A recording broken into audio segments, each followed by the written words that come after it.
Buenos días, buenos días, buenos días. Estamos aquí empezando nuestro nuevo webinar. La idea, bueno, lo habíamos comentado antes, ir haciendo sesiones de webinar de distintos temas que sean importantes para praderas, nutrición, manejo, química de suelo y distintos temas que vamos abordando. La vez anterior, tuvimos un webinar con el doctor Juan Hirzel, donde vimos estrategia de nutrición en praderas con guano de gallina. Ese fue el tema tratado en la sesión anterior. Las próximas sesiones las vamos a ir comentando a medida que las vayamos programando. Además está decir que si tienen algún tema particular que les gustaría ver, nos pueden pasar un correo o lo vamos viendo y ahí vamos viendo a qué expositor podemos ir invitando. Bueno, damos la bienvenida a Jonathan Poff. Él es el invitado del día, ¿cierto? Ingeniero agrónomo, magíster en producción animal. Su trayectoria laboral fue jefe del departamento agronómico de Manuca, product manager de forrajeras en Anasac y hoy día forma parte del equipo de Agropasto. Bueno, para los que no saben, Agropasto es una empresa de consultoría en sistemas productivos. Al día de hoy manejan algo más de 11.000 hectáreas, ¿vale? El tema de hoy día es ver nuevas tendencias en el manejo de praderas y bueno, dejamos a Jonathan para que él nos pueda ir comentando un poco de su presentación. La idea es que todas las preguntas se hagan al final de la presentación para no ir cortando y no ir interrumpiendo. Bueno, Jonathan, lo dejamos con la palabra y lo vamos escuchando. Bueno, muchas gracias, Sebastián. ¿Me escuchan bien, cierto? ¿Sí? Sí, muchas gracias, Sebastián, Darío, a los colegas ahí de Abono San Francisco por la oportunidad de poder compartir esta temática con ustedes. Veo que ahí se viene conectando gente, algunos nombres conocidos también, es bueno verlos también. Espero que la temática sea de vuestro interés. Y lo que vamos a ver aquí es básicamente un poco las tendencias en el manejo de praderas y esto es aterrizado, digamos, al día a día, es lo que nosotros hacemos en Agropasto, digamos, con nuestros clientes, ¿ya?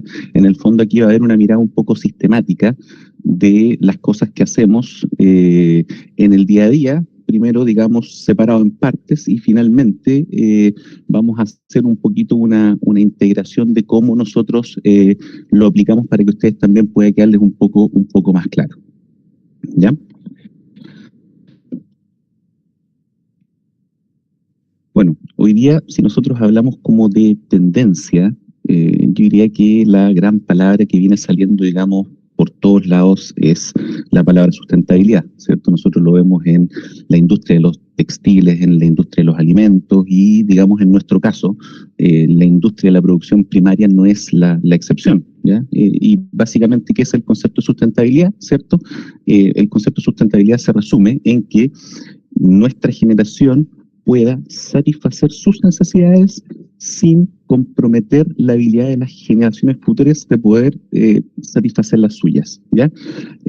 Este concepto de sustentabilidad también es parte de el desarrollo sustentable, ¿ya? Que en el fondo igual, digamos, tiene tres grandes aristas, que es el desarrollo social, económico, ¿cierto? Y, digamos, cuidando el medio ambiente. Ya aquí, en esto, obviamente, como les decía, el manejo de las praderas no queda fuera, y obviamente el concepto de sustentabilidad en las praderas se trata de maximizar producción, hacer uso eficiente de recursos y de repente también ir modificando ciertas prácticas en pro de mantener, digamos, la vida del suelo y potenciar las funciones biológicas que siempre han estado ahí, quizás nosotros las hemos dejado un poco olvidadas, ¿ya?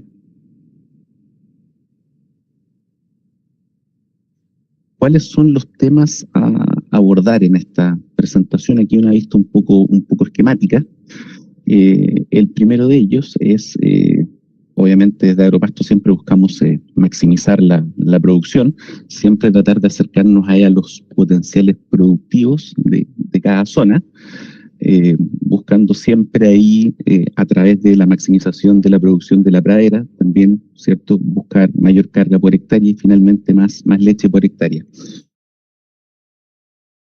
Ese es el primer objetivo. Muy ligado a lo anterior, o sea, la medida en que nosotros producimos más, también tenemos que tener la capacidad de poder comernos de buena forma ese alimento. O sea, en el fondo no sacamos mucho de poder producir o alcanzar potenciales si no tenemos la capacidad de comernos todo ese alimento. También un punto, digamos, que hoy día va cobrando relevancia es la reducción gradual en el uso de nitrógeno inorgánico, ¿cierto? Esto, ¿cómo se logra? A través de una serie de manejos apalancados, ¿cierto? En la incorporación, ¿cierto? De, por ejemplo, guanos compostados, ¿cierto? Potenciar la fijación biológica a través de la incorporación de leguminosas, ¿cierto? Incorporar también quizás bacterias fijadoras de nitrógeno de vida libre. Hoy día hay distintas herramientas que se pueden ir integrando y que cada una aporta a ir reduciendo esta aplicación de nitrógeno inorgánico que es gradual, ¿ya? El uso de praderas polifíticas es otro punto bien importante y bien interesante, ligado un poco también al punto anterior. Cuando nosotros hablamos de praderas polifíticas, buscamos o hablamos de incorporar acompañantes a nuestra pradera de Vallica. Ayer lo comentaba con Sebastián. Han ido habiendo ciertas tendencias a lo largo del tiempo, y yo diría que desde el 2008, 2010 en adelante, sobre todo en el sur de Chile, nos enfocamos mucho en la pradera de gramíneas por distintas razones, ¿cierto? Y nos fuimos olvidando un poco las otras especies, ¿ya? Hoy día la invitación, digamos, es a volver a empezar a mirar algunas de estas especies acompañantes que solíamos usar, verles el valor, ¿cierto? Y el aporte que nos hacen tanto desde la mirada de la maximización de la producción, como en este camino también de ir reduciendo el uso del nitrógeno, ¿ya? También hoy día también hay algunas otras innovaciones, digamos, que hacen que se excrete menos nitrógeno por parte de las vacas, ¿cierto? Y en el suelo ese nitrógeno también sea mejor aprovechado.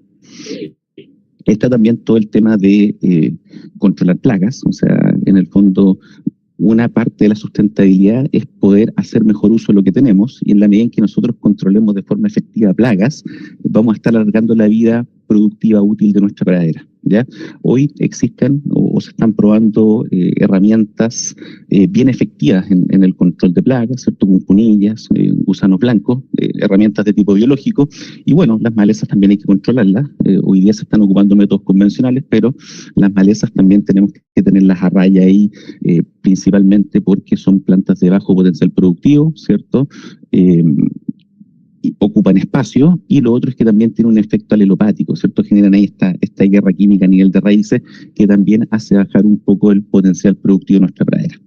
Y finalmente también, digamos, está el tema de los promotores de crecimiento que nosotros vamos usando. Aquí están las bacterias fijadoras de nitrógeno, la fijación biológica de nitrógeno, óxidos fúlvicos que potencian la actividad biológica, microminerales, etcétera. ¿Ya? Así que en el fondo todos estos temas nosotros los vamos a ir integrando en la medida en que esta presentación se vaya desarrollando.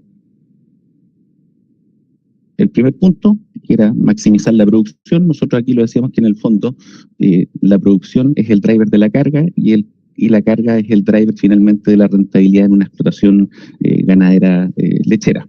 Y aquí tratar de alcanzar el potencial productivo, digamos, siempre es una máxima dentro del manejo que hace Agropasto, y siempre está un poco la duda de cuál es el techo, ¿eh? Y ahí a través de las distintas redes de contacto, redes profesionales con colegas del agro locales, con gente afuera.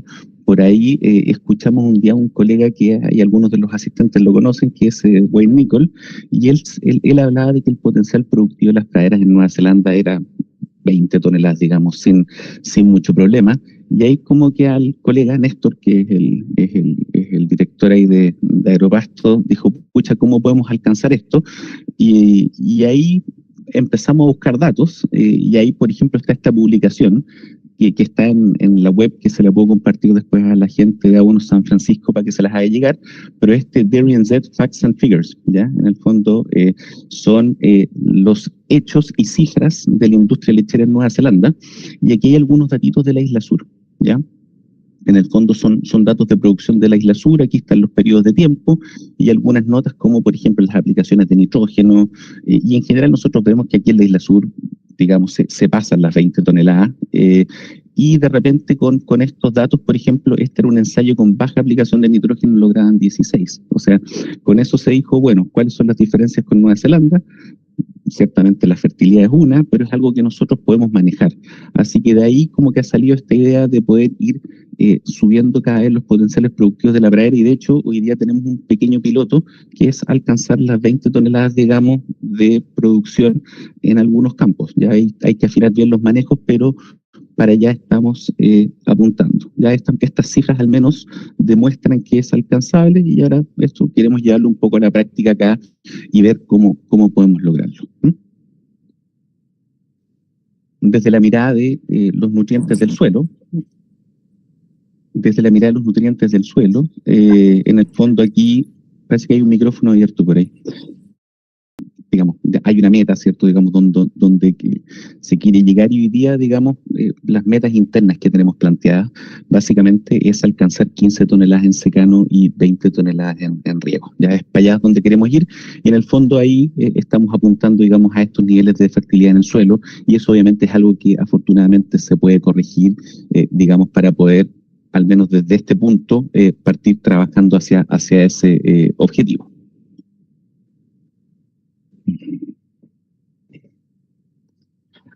El otro punto, digamos, o sea, en el fondo aquí hablamos ya de potenciales productivos, ¿cierto? Digamos, de tener esa base de fertilidad para alcanzar el potencial productivo, y ahora está la otra mirada, digamos, de en el fondo es potenciar la producción desde la mirada o desde la herramienta que tenemos en el consumo de la pradera, ¿ya? Hoy día el criterio que estamos utilizando para poder potenciar esa producción desde el consumo es consumiendo la pradera en el estado de 2,5 a 3 hojas en esa ventana, dependiendo un poco de la estación. Estamos empezando, digamos, a dar esos rezagos un poquito más largos, por la sencilla razón de que en el fondo le damos más tiempo de recuperación a la planta, ¿cierto? Favorecemos la aparición de nuevos macollos, favorecemos el desarrollo de raíces, ¿cierto? En el fondo, al potenciar estas dos funciones en la planta, lo que estamos, aparte de potenciar la producción, también estamos potenciando la persistencia de la pradera.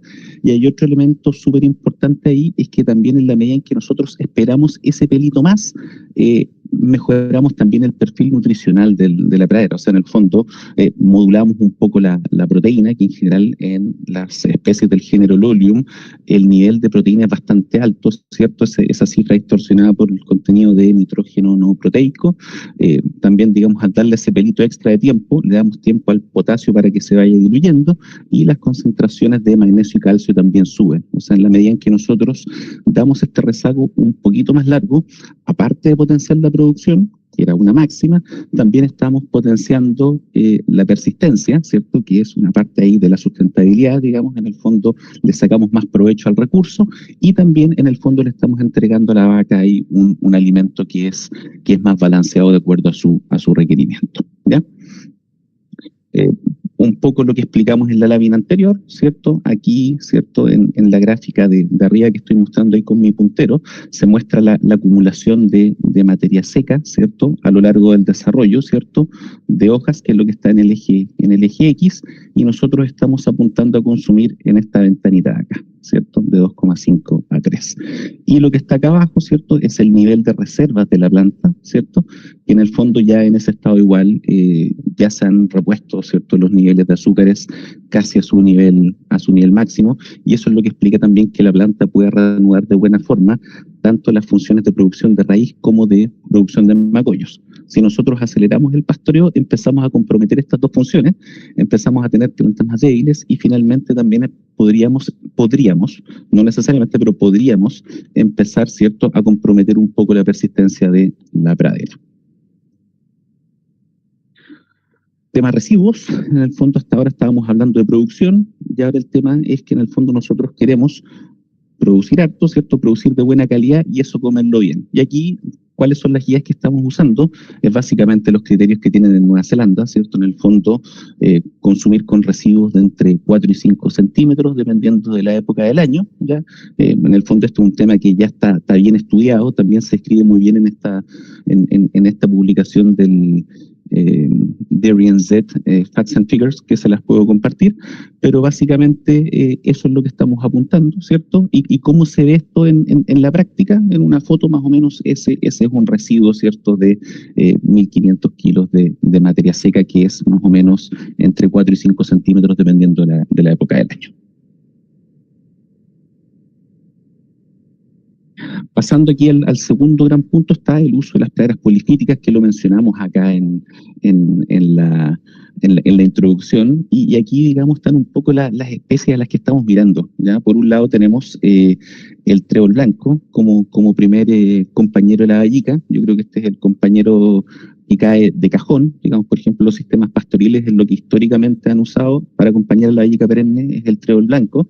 Es una especie que tiene la gracia que puede colonizar bien, ocupa espacios, es una planta que también tiene un buen contenido de proteína, y el contenido proteico es proteína verdadera, ¿cierto? Nos mejora también la palatabilidad de la pradera.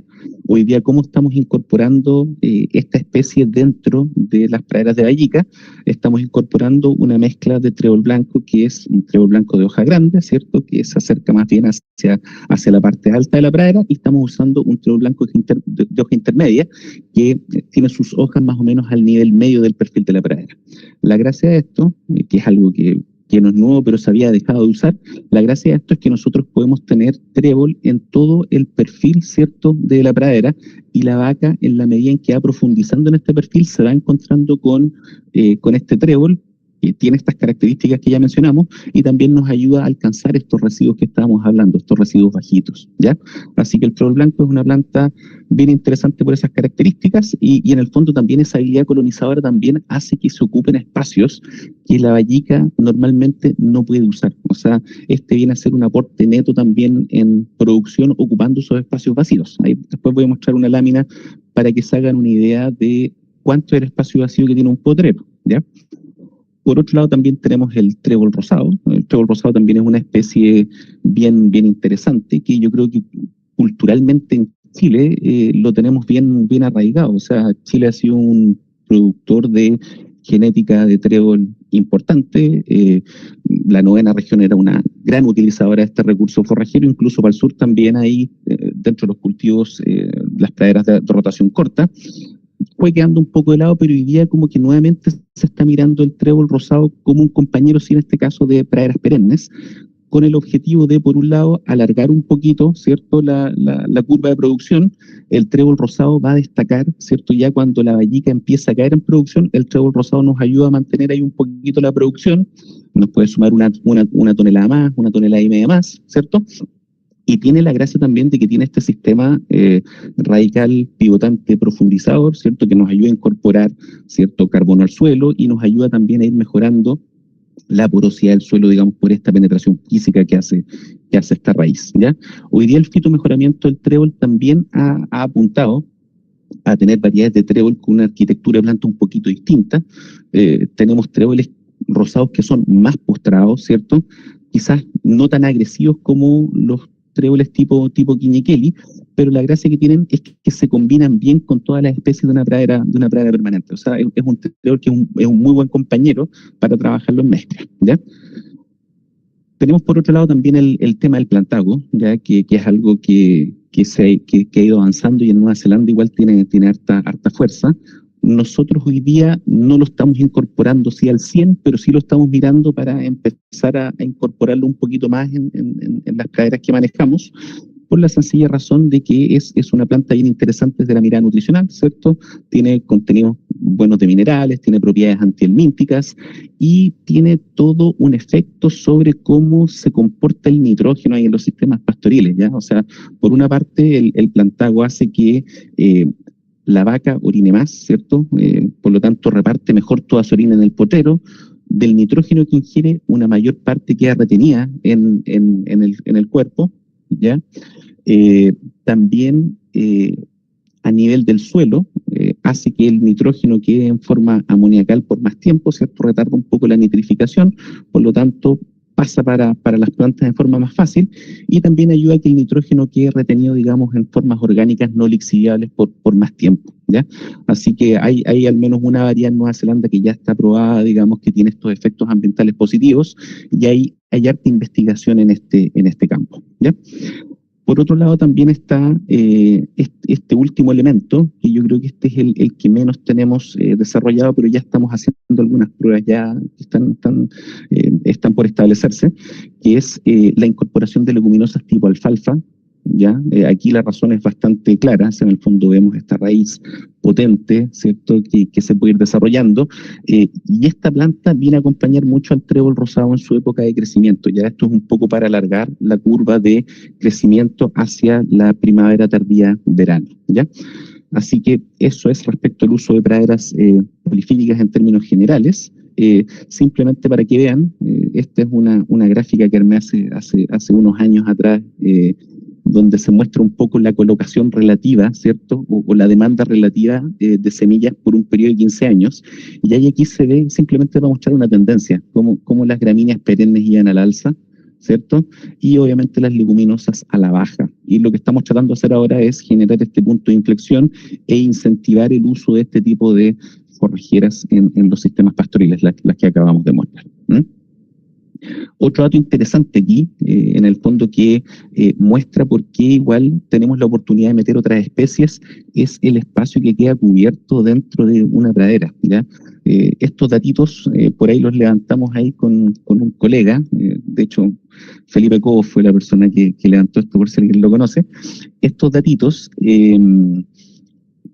muestran el porcentaje de cobertura de suelo, estos fueron tomados hacia fines de marzo, inicios de abril, en las distintas especies, ¿ya? O sea, en el fondo, digamos, de todas las especies de Lolium, ¿cierto? La perenne es la que cubre mejor el suelo, pero así todo, aunque sea la mejor, igual nos queda la mitad del suelo descubierto, ¿ya? Por lo tanto, ahí nosotros vemos que si no hacemos nada, entran las malezas, por lo tanto, ahí hay un muy buen espacio, por ejemplo, para partir con trébol blanco y ir incorporando otras especies, ¿ya? Así que ahí se genera un espacio interesante donde se ocupa suelo por el cual nadie estaba compitiendo, ¿ya? Así que por eso nosotros cuando hablábamos del trébol blanco, el trébol rosado, hablábamos de 1,5, 2 toneladas extra, sin comprometer nada, porque en el fondo se está ocupando ese espacio de mejor forma ahora. También, ¿de dónde vienen aquí todos esos incrementos en producción? Uno es por el tema del uso de los espacios y todo, pero también el avance genético ha hecho un trabajo re interesante, ¿eh? Y quizás una de las causas por las que se dejaron de usar tréboles es porque hubo un desarrollo dispar entre lo que fue la genética de los lolium, de las vallicas, versus la de los tréboles. O sea, hubo un boom en el desarrollo de estas variedades que respondían mucho a nitrógeno, etcétera, y el trébol como que se empezó a quedar un poco atrás, y de hecho probablemente las vallicas ahogaban al trébol y el trébol no se veía, ¿eh? Y por ahí un fitomejorador, digamos, John Ford, de Ag Research, se dio cuenta de este detalle y dijo, pucha, el problema está en la génesis de nuestros materiales. Originalmente los materiales se seleccionaban de esta forma, como está acá a la izquierda, ¿ya? En una primera etapa de selección que se llaman los ensayos de plantas individuales, ¿ya? Donde el fitomejorador va viendo cada planta individual y va viendo cuáles le van sirviendo para generar su cultivar, digamos, en desarrollo, ¿ya? Y los que no le sirven los va eliminando, ¿ya? Antiguamente se hacía sin competencia, y hoy día, a partir del 2015 en adelante aproximadamente, se empezó a hacer de esta forma. O sea, las plantas individuales de trébol se plantan en una pradera de vallica diploide establecida con aplicaciones de nitrógeno. Por lo tanto, dentro de la mirada del fitomejorador ya está la competencia, porque esta selección se está haciendo en un ambiente relativamente similar a donde finalmente el material se va a desenvolver. ¿Cuál es el resultado de esto? Materiales que en el peor de los casos rinden un 50% más que sus antecesores, ¿ya? Así que igual yo creo que todo este tema de que hemos ido adoptando más trébol blanco, en parte es porque ahora el trébol blanco se siembra, también se puede ver, ¿ya? Así que eso para que también lo tengan en cuenta. Aquí está un poco también lo que se decía de las mejoras en el plantago. En el fondo, estos son un poco los pilares sobre los que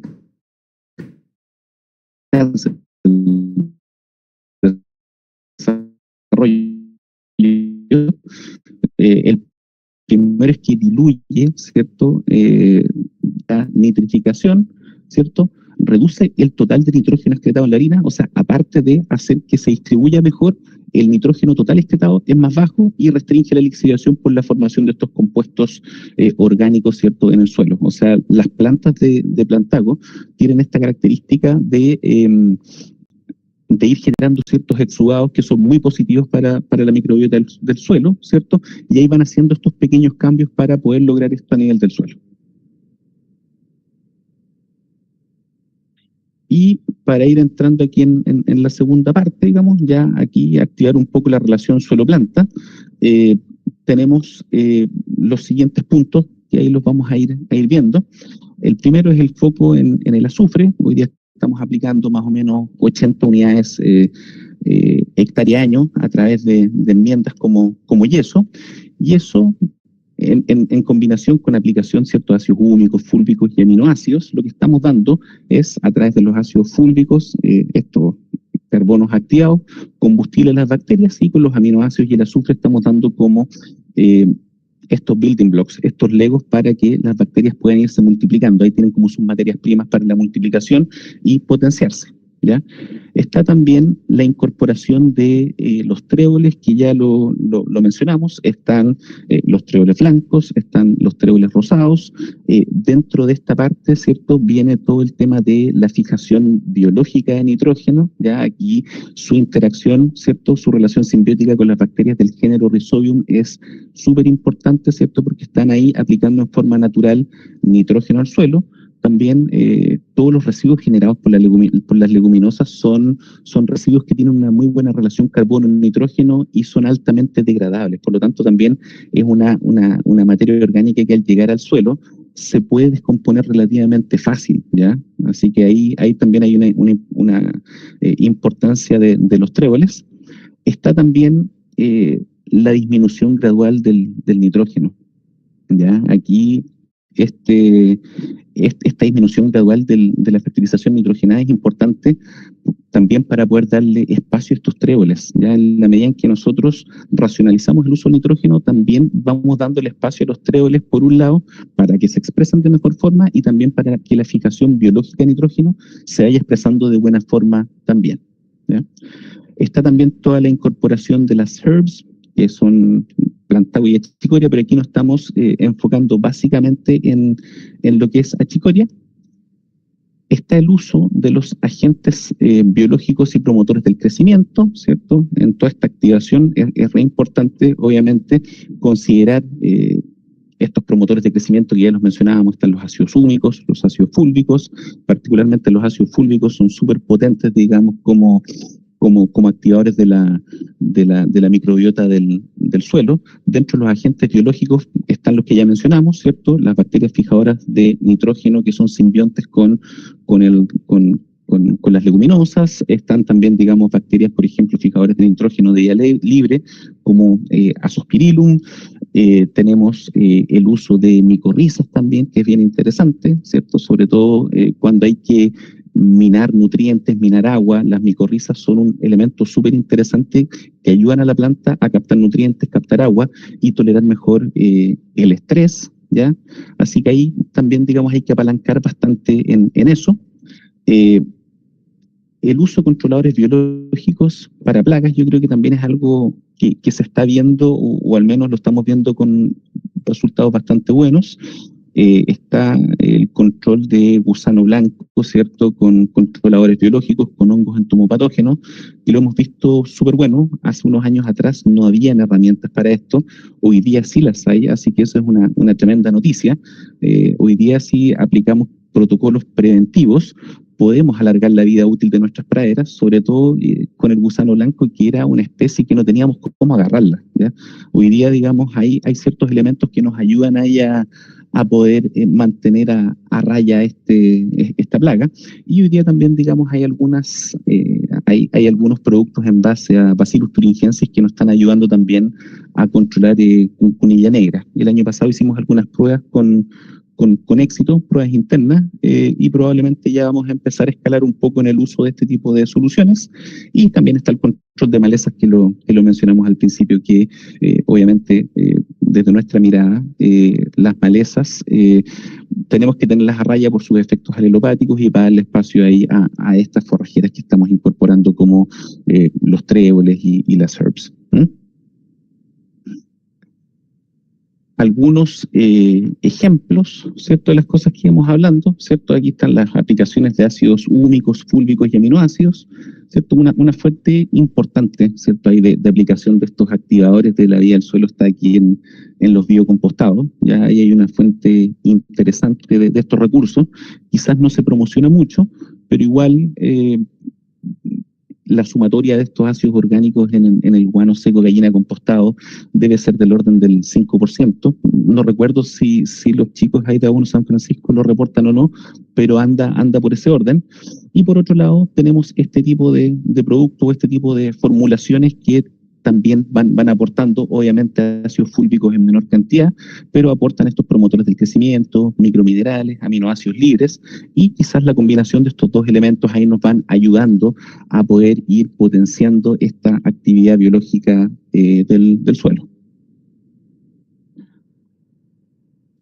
Está la incorporación de las leguminosas y las herbs, como ya lo mencionamos. Aquí tenemos un potrero donde se incorporaron estas especies. Aquí hay tréboles blancos y rosados en este potrero, y más o menos así se ve una pradera establecida en primavera.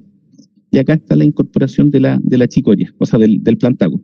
El plantago hasta ahora ha funcionado bien al incorporarlo, pero el ganado presenta cierta preferencia por esta planta, por lo tanto, probablemente hay que aprender un poco más y probablemente va a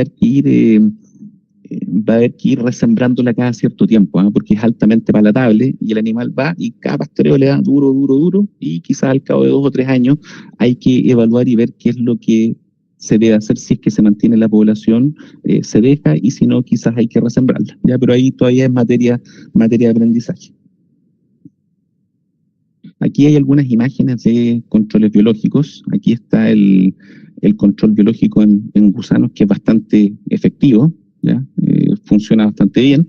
Y aquí está el control biológico con Bacillus thuringiensis en cuncunilla negra, que es algo que quedamos bastante sorprendidos de su funcionamiento, ¿ya?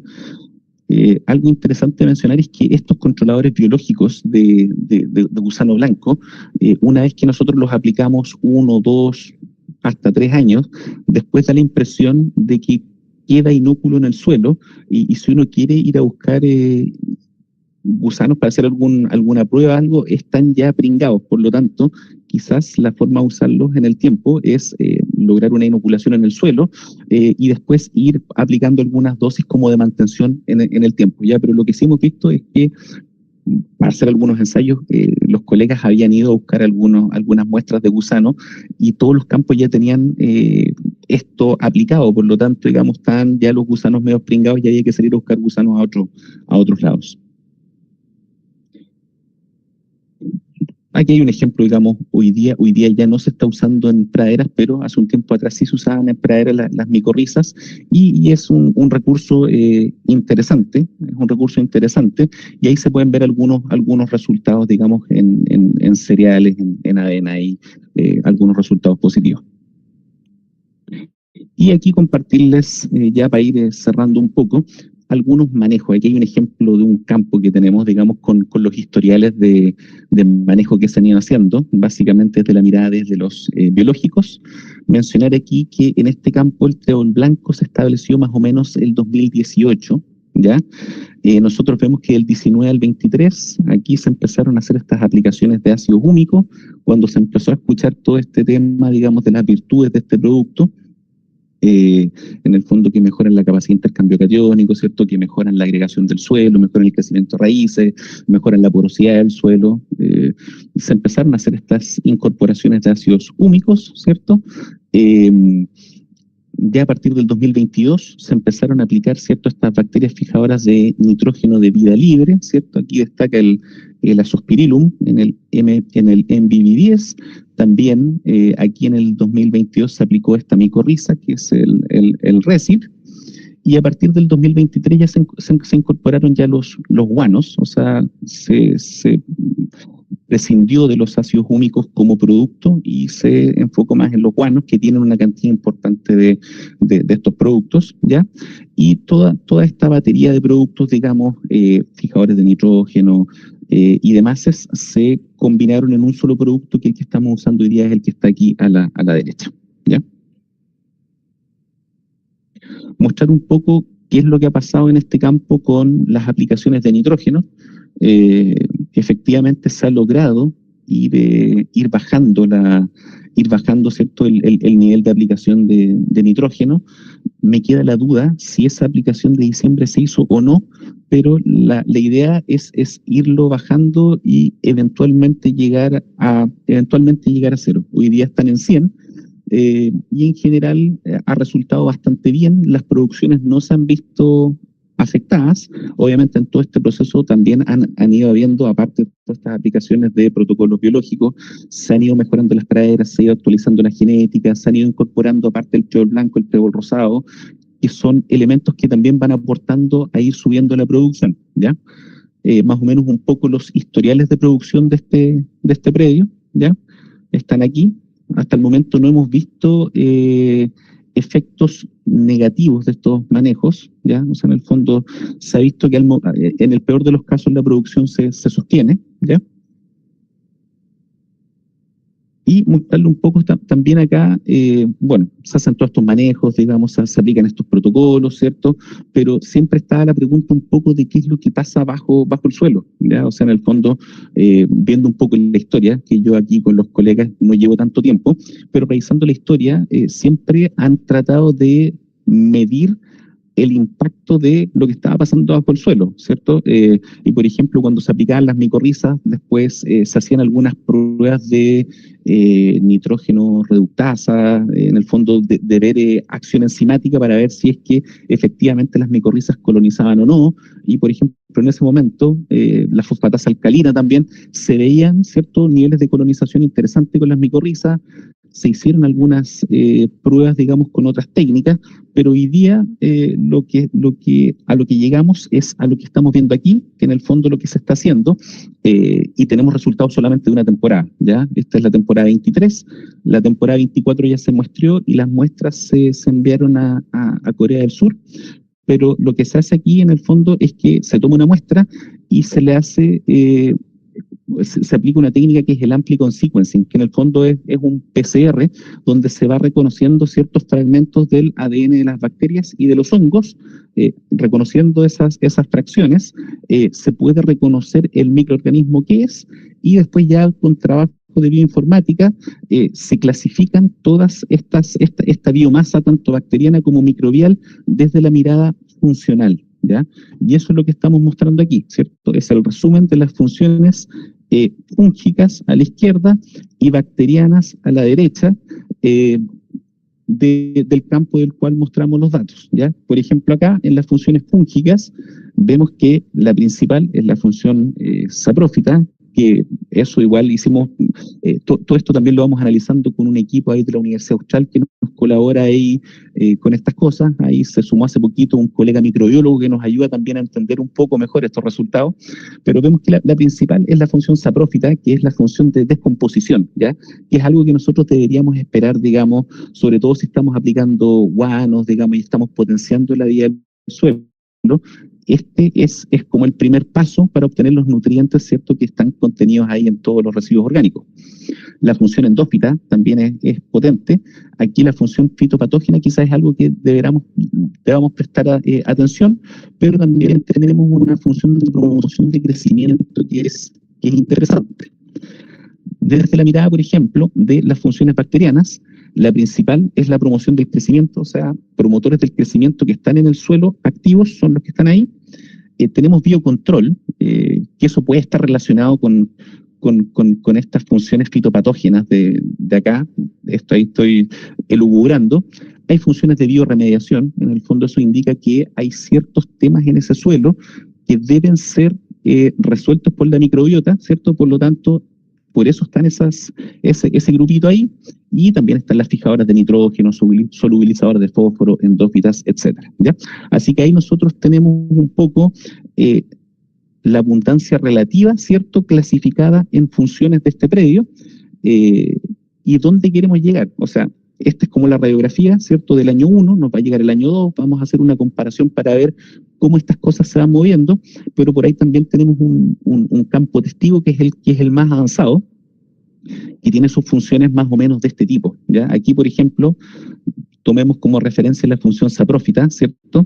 Nosotros en el campo anterior, la función saprófita la teníamos en un 18, acá la tenemos en un 20, o sea, y lo que hemos visto en los otros campos es que más o menos esa es la proporción de la función saprófita, pero si aquí vemos en este campo que es como nuestro testigo, hacia la izquierda tenemos mucha abundancia de funciones positivas y hacia allá un poco es donde nuestra hipótesis dice que a través de los manejos deberíamos tratar de impulsar esas funciones en el suelo, ¿ya? Aquí si nosotros vemos la función endófita es súper elevada, la promoción del crecimiento es súper elevada, el biocontrol, ¿cierto?, como los glóbulos blancos ahí, es súper elevada, y la producción de metabolitos. Este datito de la producción de metabolitos hay que despejarlo un poco, porque ahí pueden haber, digamos, metabolitos que sean de interés agrícola o de interés industrial, así que ese número hay que sectarlo un poco, pero así todo es alto y se ve interesante.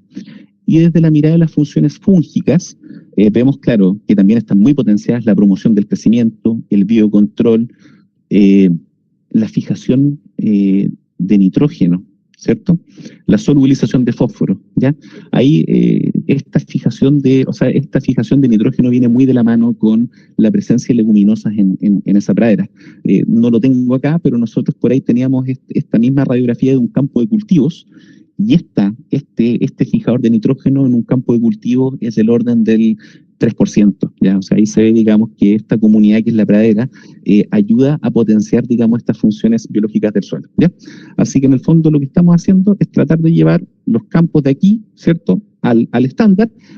Tenemos un año de mediciones, los segundos análisis ya están enviados y estamos haciendo todo un trabajo para poder entender mejor cómo los manejos que estamos haciendo impactan al suelo, digamos, en este tipo de funciones como las que aquí se van mostrando, ¿ya?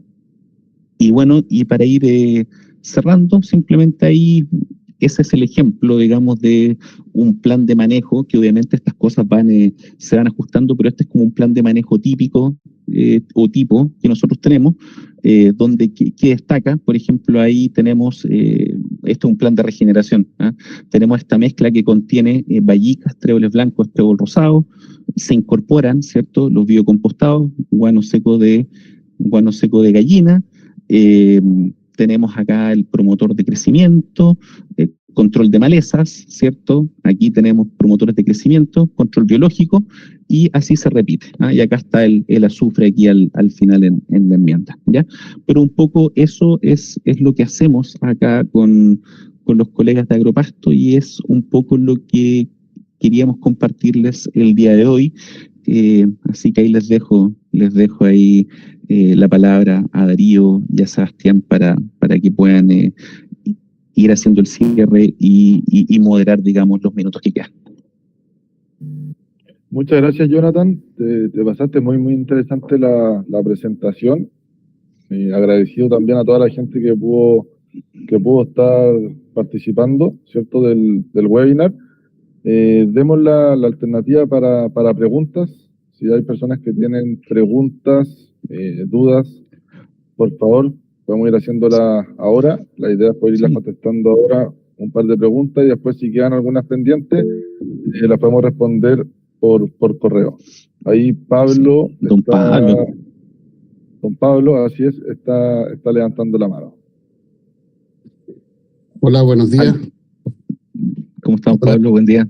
Bien, gracias, Jonathan. Primero, felicitarte por tu presentación, muy clara, muy buena. Abordaste muy bien la temática.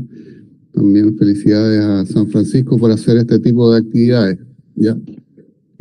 Mi pregunta, Jonathan, va en relación a la mezcla de forrajera que propones establecer. Un poco a cómo es la proporción de las semillas para hacer la mezcla, cuando estás incorporando el trébol blanco, el rosado, el plantago, quizás un poquitito de alfalfa y gramíneas, que en este caso nos enfocamos en bayicas. En bayicas, sí, mira, a ver, En temas de vallicas, normalmente las vallicas nosotros las estamos tirando, bueno, estamos usando una vallica, una mezcla, que es diploide tetraploide, proporción 60-40. Ya, eso es el componente gramínea, y eso se recomienda más o menos a 30 kilos por hectárea. ¿Ya?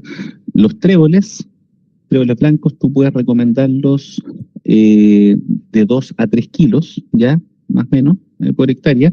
Y la idea, Pablo, ahí es partir eso, ¿cierto? En que la mitad sea hoja grande, ¿cierto? Y la mitad de hoja intermedia, para lograr este efecto que hablábamos de poder tener las hojas de trébol, ¿cierto? Presentes en toda la profundidad del bocado de la vaca, ¿cierto? Para cuando pastorea. Para el tema del rosado, ahí yo creo que hay que hablar de dos escenarios, pero yo creo que para el escenario de las praderas perennes, con rosado de 3 a 4 kilos debería andar bien. ¿Ya? Rosado de 3 a 4 kilos debería andar bien. El plantago es algo que todavía no hemos tenido la experiencia de establecer solo. ¿Ya? Es algo que todavía no hemos tenido la experiencia de establecer ahí como mezcla. Es algo que tenemos que ensayar, pero yo diría que 2 a 3 kilos debería andar bien. ¿Ya? 2 a 3 kilos debería andar bien el plantago. Y la alfalfa también debería ser algo similar ahí al trébol rosado, ¿ya? Del orden de los 3 kilos de semilla, y ahí tienes que considerar el coating también. Estoy hablando de semilla desnuda, ¿ya? En el fondo, si tú quieres ahí calcular el coating, sería 3 por 1,5. Claro, serían 4,5 a 5 kilos pellet. Perfecto. Y es el formato donde tú puedes encontrar, digamos, la alfalfa más común hoy día. Sí. Pero eso es más o menos. Quizá establecer el primer año los tréboles con el plantago, la alfalfa y rayar de vallicas. Sí, ese es el desafío. Sí, o sea, sí, y quizás, digamos, ahí esta cosa probablemente tiene que ser escalonado, ¿eh? Como tú bien dices. Quizás lo más fácil es establecer la mezcla de repente vallica tréboles, y después las alfalfas y los plantagos irlos tirando, si siembras en otoño, en la primavera siguiente o en el otoño siguiente. Sí. Lo que estamos viendo ahí con la alfalfa, sí, claro, la alfalfa tiene el desafío cuando tú la colocas, en regeneración, es su hábito, que en el fondo son plantas que tienen dormancia, por lo tanto la siembra en otoño de repente no le puede sentar muy bien, porque claro, se va a establecer y va a quedar ahí y de repente puede que se ahogue. Así que ahí yo creo que el desafío es colocarla bien en primavera, en el momento en que la vallica empieza a perder un poquito de tracción, como para darle un buen espacio a la alfalfa para que parta, ¿ya? Yo creo que en regeneración ese es como el desafío con la alfalfa. Perfecto. Muchas gracias, Jonathan. Felicidades. Gracias por la pregunta, Pablo. Ignacio tiene una pregunta también.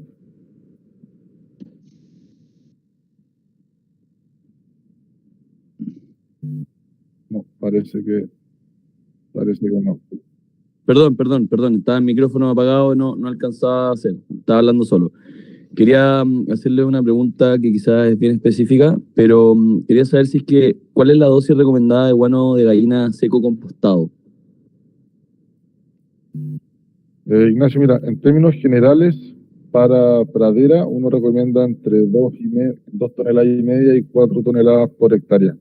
Eso va a depender un poco de la pradera, lo que se esté buscando, las condiciones, la cantidad de materia orgánica, o el aporte químico que se esté buscando, pero las dosis van entre 2 y media y 4 toneladas por hectárea año. Bien, muchas gracias.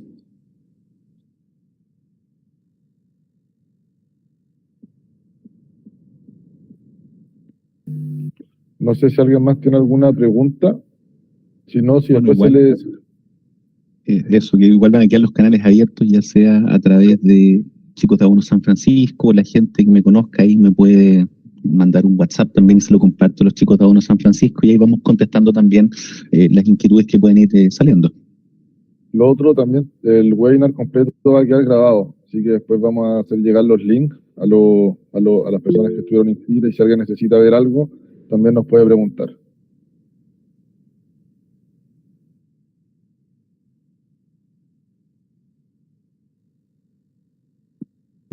Ahí veo una mano levantada. Sí, yo por acá, Felipe. Felipe, ¿qué tal?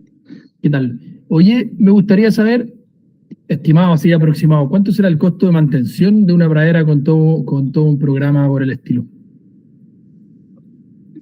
Con toda la chaya esta que mostré acá, dice. Claro. Sí, entre 600 a 700 mil, ¿ya?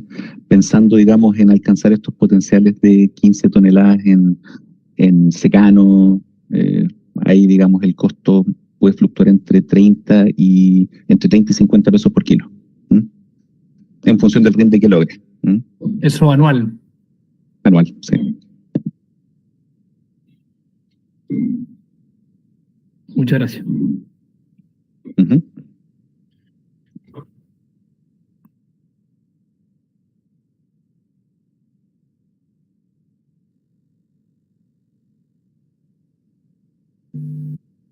Al parecer, por el momento no habrían más preguntas, entonces vamos dando por finalizada este webinar, ¿cierto? Si es que a alguien se le ocurre preguntas de cualquier tipo, las puede mandar de manera directa o a Jonathan o a nosotros, se las hacemos llegar y la respondemos, ¿vale? Jonathan, muchas gracias por el tiempo, a toda la gente que estuvo acá. La idea, como les comentaba al principio, es poder ir haciendo webinars que sean de interés público, por así decirlo. Entonces también estamos abiertos a si nos preguntan o nos dan algunas recomendaciones, poder ir buscando algunos invitados que nos puedan ir orientando en estas temáticas importantes y trascendentes, ¿vale? Jonathan, de nuevo, muchas gracias, y a todos los que están hoy día, muchas gracias por haber participado. Sí, muchas gracias a todos, gracias a Bono San Francisco, Sebastián y Darío, y gracias también a todos los colegas y personas que se conectaron, gracias también ahí a todos los conocidos que nos acompañaron hoy, así que eso es por el momento. Desde mi parte me despido y nos estaremos viendo para la próxima. Buenísimo. Muchas gracias y que tengan muy buen viernes. Adiós. Chao, gracias. Adiós. Chao, muchas gracias. Chau. Adiós.